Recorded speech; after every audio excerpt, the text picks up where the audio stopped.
Here is a beautiful part of how Dr. King closed chapter one. Um, the North at best stood still as the South caught up to let you know the difference that was going on at that time. Freedom is not given, it is won, uh, which connects to while much has been done, it has been accomplished by a few and on a scale too limited for the breadth of the goal. Freedom is not won by a passive acceptance of suffering. Freedom is won by the struggle against suffering. So even at that time, he's saying it's not enough people.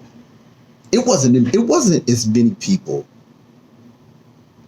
in the nonviolent movement as it was in Garvey's movement.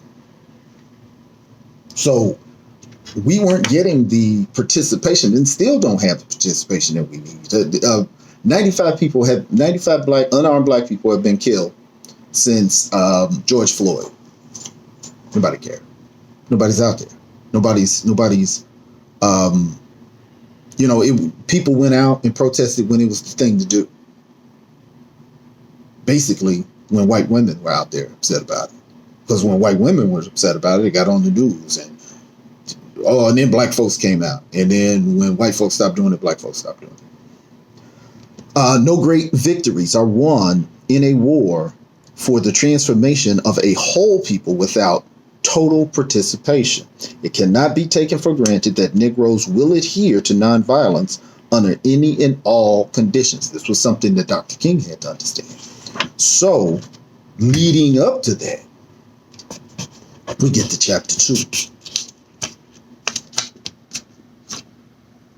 Black Power. What happened?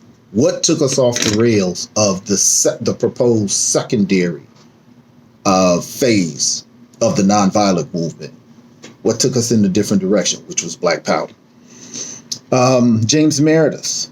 James Meredith was the first black student to be admitted into, I believe, the University of Mississippi, if I'm not mistaken. And he was a loner. He was doing a peaceful march, just him, and someone shot him. And of course, Dr. King and everybody heard about it. Dr. King goes to say, look, you know what we're going to do?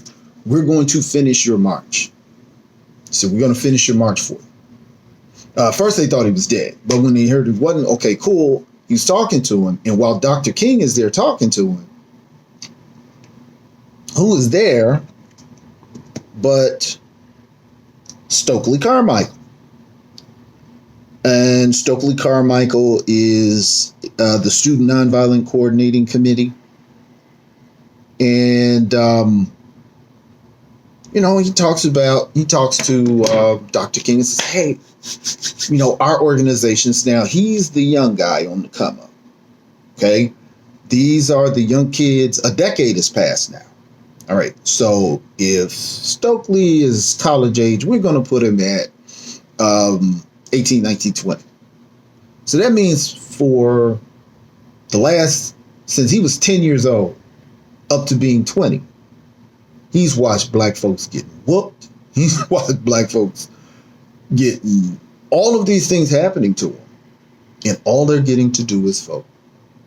They got no jobs. They got no better housing.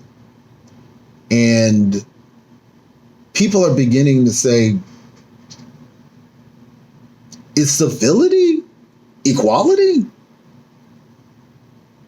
And for me to even negotiate with you, I gotta let you win down. No, I can't do that. And then you had some people that was just tired of taking them whoopings. All through my college life, I took whoopings. When I get to be 30, because it's 10 years, from 20 to 30, I've been taking whoopings. No, I'm done. I'm done with the whoopings now. And these are the people that begin to move this way. And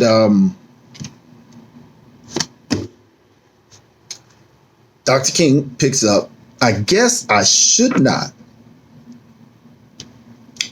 have been surprised.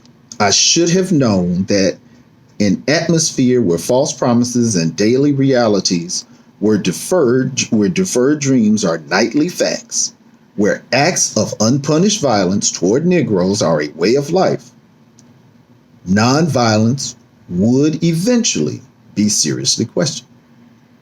I should have been reminded that disappointment produces despair, and despair produces bitterness. And that the one thing, certain amount of bitterness is its blindness. Bitterness is not the capacity to make the distinction. Bitterness has not the capacity to make the distinction between some and all. And that's where the Black Power movement came about. And it's a great story of how it came about. Read the book. And basically you ended up with, in their finishing this march, you began to have a conversation between Stokely Carmichael, Kwame Ture. He passed away now, but he ended up leaving the country. But Kwame Ture used this debate with Dr. King because he knew that would elevate it. And he told him, he said, I wanted to get the Black Power on a big platform, which is why he wanted to join Dr. King on finishing this march. But what he wanted was Dr. King's people and their people all in one place to put this movement in front of all of the people that he could not get without Dr. King's presence. And Dr. King goes into explaining why Black Power was a problem. He felt that the sound of it was confrontational, and what it would do is cut off the white minds that had been showing a degree of cooperation. He felt that it would incite the types of things that violence would. It aligned with violence. The threat of violence in any way would give the white power structure the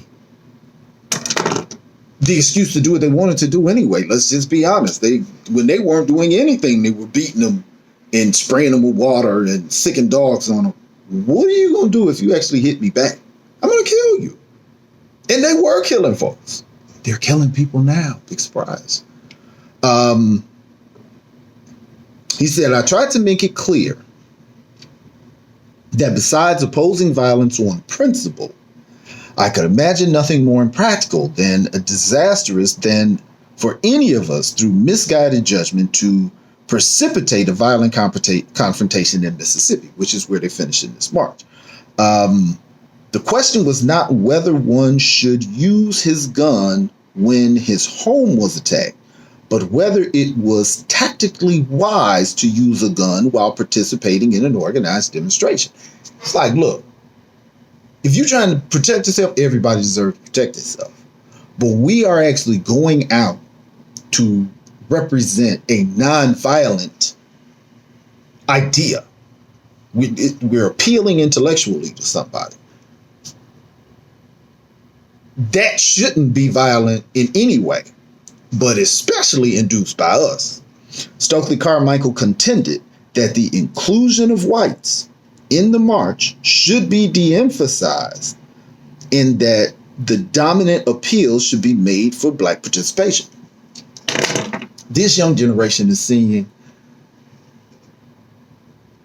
white people have a history in this country. If we just look at the history, I mean, just non-biased, look at the history. And we're speaking generally. There are very few exceptions, but the exceptions are there.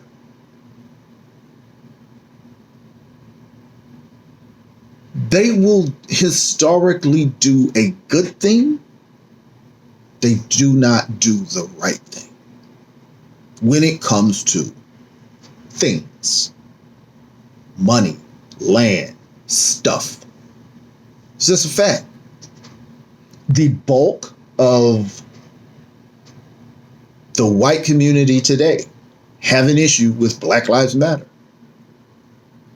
because all lives matter. And not to even break down that conversation, but that is the response, the immediate response of anything challenging the status quo that is the source or the foundation of my advantage. And if you are going to be helped or saved, I'm going to be in charge of it. I'm going to be at the head of it. Malcolm X warned. This is all during the 60s. Malcolm X at the same time. I mean, obviously he passed away 2 years before this book was written. But he was saying, why do white people always got to be in charge or in front of everything that's put together to help the Native American, to help the immigrant, to help the Black? Why do they have to be in charge of it? Because I'm controlling what happens with what. The advantage is still mine. Even the proposed advantage. And that goes all the way back to the anti-miscegenation laws. Read about Bacon's Rebellion in 1676 and the anti-miscegenation laws in 1682. That is the formation of upper white class and lower white class. Everybody is caught in the middle of that. That's what all of this is. It is not personal. It is economic. Which is why a civil argument did not work. And we're going to continue and close the Black Power.